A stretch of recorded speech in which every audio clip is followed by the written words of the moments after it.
Welcome to One Man's Tracks, the second-hand music channel.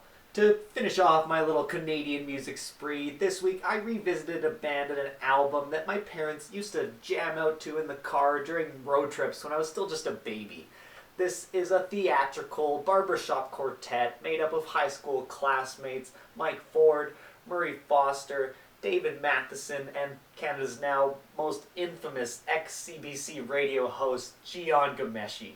It formed back in 1989, and these Thornhill, Ontario natives called themselves Moxy Früvous. Starting off as just over-the-top buskers, they'd eventually compile enough tracks to release an independent, eponymous 6-track debut in 1992.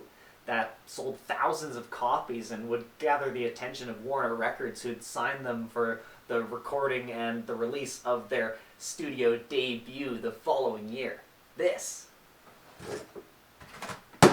is that very album, released in Canada in July of 1993 and the States in February of 94, produced by the band and containing 5 of those 6 tracks from that eponymous debut. This is Moxy Früvous's Bargainville. These a cappella activists use a unique style of having precise harmonies tell their at times meta-satirical tales and narratives to help express their general dissatisfaction with the state of things using a kind of folky pop aesthetic.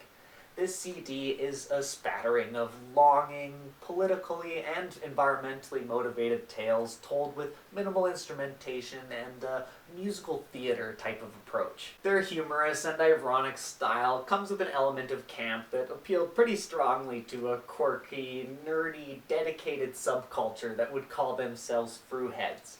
Fans of self-professed geeks who glommed onto these extravagant Ontarians and their fresh take on a forgotten sound. Their musical message is delivered with silky, boyish harmonies that, due to their presentation and their attitudes, you're never really entirely sure if these guys are being satirical or sincere. The band's done, so I guess you can just take the songs however you'd like them, and if you don't mind, I'm gonna sit here and spend a little bit of time just going through what I get out of these personally nostalgic numbers. Starting with some still pretty relevant questions on the serene opening track, River Valley. Opening up the album, you have a touching tale with some subtle western acoustics, a little bit of electric guitar, as well as some simple percussive accompaniment to tell this naturalistic tale about kind of steady environmental destruction due to regular everyday folks enacting corporate plans to compromise their morals and kind of destroy the beauty of the world we live in just to save their jobs.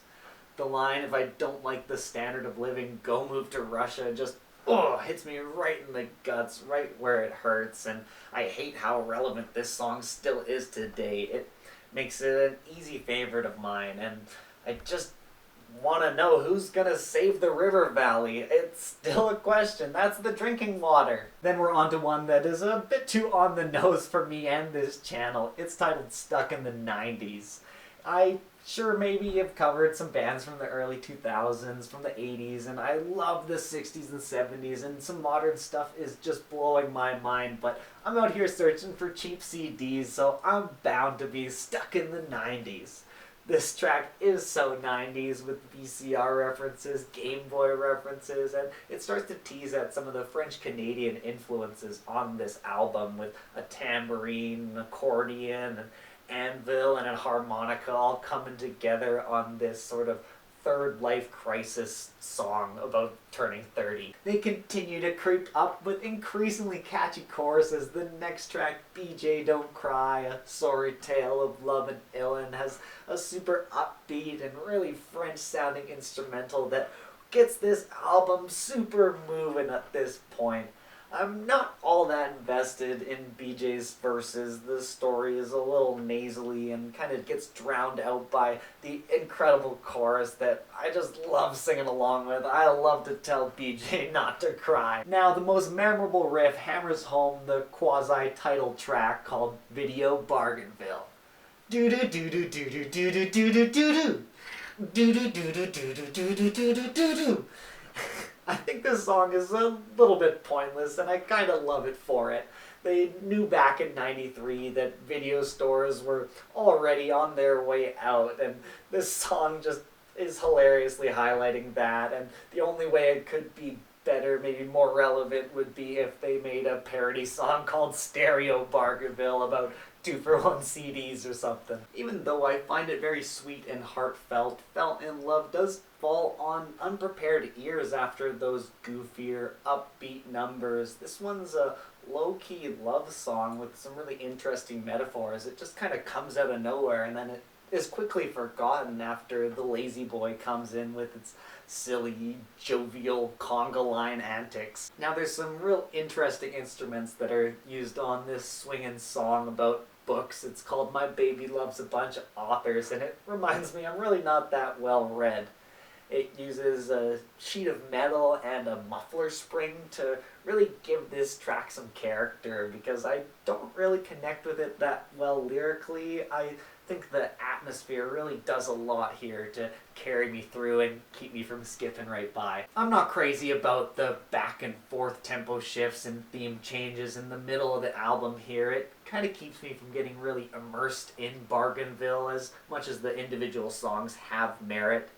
I'm not going to get as upset as I did about the track list on Elevator like last month, but still, I feel like if you don't have that personal connection like I do to this LP, you'll struggle in the middle to bounce along with these flying criminal budgie dogs. Maybe the shift from My Baby to the drinking song would work if you're listening to this on vinyl, because this might be the point where you get to flip the record, but for a continuous stream, the energy shifts are just too vast in the center here. From Video Bargainville all the way until you get to their big hit King of Spain, I just get roller coastered around. I kind of get lost in this band's eclectic ability and just can't quite grasp onto a song quick enough. It takes me about half the length of some of these tracks to really start to understand and get into them, and the tracks just aren't long enough for that to be the case. Finally, once you've gotten out of the drinking song, you get to Morphée, which allows this album to flow a little bit more, but it's also the time the band decides to sing a song in French, and so there is once again a little bit of adjustment period there, and just even as soft and sweet as this track is, I like its escapist dreams and themes, but it is unfortunately the whole journey that has taken me to this point through this album has led me to be a little apprehensive and not let myself sink into this track as deeply as I'd like to, and more or less just mentally prepare for another silly slapper to come along and kind of get in the way or distract me from more of this softer spoken sweet numbers. I struggle to present this album properly. I do have fun listening to it, but when they come in with a comedy pop song after that one, this King of Spain track just feels kind of silly, a little frivolous, and a lot of these songs are just that. They're not supposed to be taken with more than just what they are, I guess. This silly song about a king leaving his luxurious life and being a humble guy doing odd jobs around Ontario, vacuuming AstroTurf, making pizzas, driving Zambonis, jamming with Moxy Früvous. Sure, it's fun, it's got that conga vibe going again, but really after a few listens, this one is probably the least replayable song on the album. It wears thin, I think, pretty quick. Then a bass drum leads you into the sauntering and sleepy bittersweet. It's the only track, I believe, that features Murray Foster as lead vocalist with his deep baritone guiding this song that I'm not entirely sure what it is about, but it is a nice and subtle change, and it also kind of proves that each and every member of this band could have ended up as the lead of some different band had these guys not gotten together. Leica is the most instrumentally dense track here, about growing up wanting to be an astronaut. It's so full and it comes at you quickly. Again, it's a lot to process and difficult to hammer down tonally. I believe it might be frustrated with the lack of advancement in space exploration since the 60s. The track is a bit fleeting, but it doesn't suck. Once we've gotten past what was very likely my favorite song as a little kid, a Moxy version of the Spider-Man theme song, we get to reach our final destination. It's an anti-war, anti-propaganda anthem for pacifism. It's the fully a cappella Gulf War song. As softly as this one's thrown, it hits just as intended. The lines, "History seems to agree that I would fight you for me, that us would fight them for we," just slam into me and force me into a state of reflection for at least a moment after this CD stops spinning. Bargainville will forever hold a special place for me and my family, and I sure hope that my parents are having a tremendous time revisiting these tracks. It's not even the reason that this band broke up in the first place, but it is a real large shame that Gian had to kind of go and taint the memory of this kind of progressive and uniquely Canadian band with his unfortunate antics that the band probably enabled in the first place. They followed this up in 1995 with the release of Wood, or I guess in 1996 if you're in America. That year would also see the release of the B album, an album they'd released sort of in response to the, negative reaction they got to their deeper, more thoughtful cuts they had on Wood. They just put out some oddities and B-sides to placate the, maybe more frivolous fans. Whatever, maybe frivolous fans is what they'd rather call themselves, but either way, their fourth album would come out in 1997. It was called You Will Go to the Moon, and the title track from that album was actually played to wake up some astronauts by NASA in August of that year. 1998 saw a live album titled Live Noise, and then 99 Thornhill was released. Moxy Früvous would play their final shows and release their final new songs in 2000 with the C album rounding out their discography. Since then, Dave Matheson has performed some solo albums as well as joining forces with Murray Foster in the group Great Atomic Power.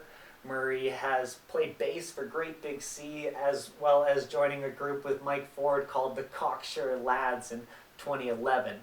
They've released 2 albums since then, with Dave even participating in some of the festivities along the way. Gian had been working for Radio 1 up until October of 2014 when multiple women alleged that he'd assaulted them.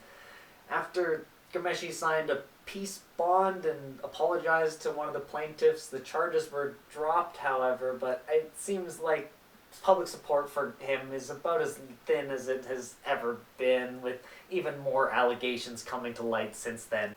Miserable way to end a video, I know, but I guess that's life sometimes. Don't over-idolize anyone, especially if you can't get to know them on a deep personal level. It kind of creates this weird power dynamic that overinflates someone's ego to the point where it seems like they feel justified in bending and breaking basic rules. Being inspired by someone is a wonderful thing, I guess. Just don't drink too much of one person's Kool-Aid. So I guess with that said, I probably shouldn't be asking you to stick around and check out some more reviews I've made, but I'd sure appreciate it if you did. Let me know what your thoughts are, your memories of Moxy Früvous are down in the comments. Like the video and subscribe for a weekly dose of nostalgic throwback music retrospectives. Here's a couple examples. I'm reluctant to find he's stuck in the 90s again. I'll see you next week, guys. Thanks for being here.